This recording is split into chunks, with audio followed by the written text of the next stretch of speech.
மங்கையிற் பிள்ளை உனக்கே அடைக்கலம் என்னென்று அங்கு அப்பழை சொற்புதுக்குமம் அச்சத்தால் எங்கள் பெருமான் உனக்கொன்று உரைப்போம் கேள். எம் கொங்கை நின் நண்பரல்லாதோர் தோள் சேரற்க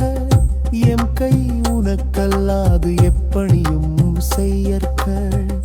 தங்கள் பகலெங்கண் மற்றொன்றும் காணற்கள்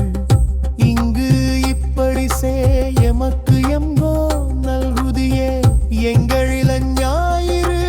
எமக்கேலோ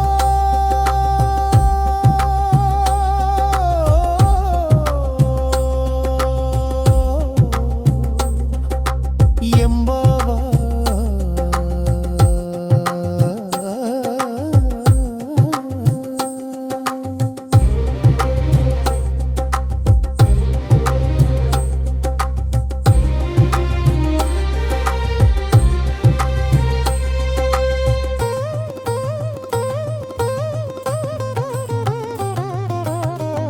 போற்றி அருளுகனே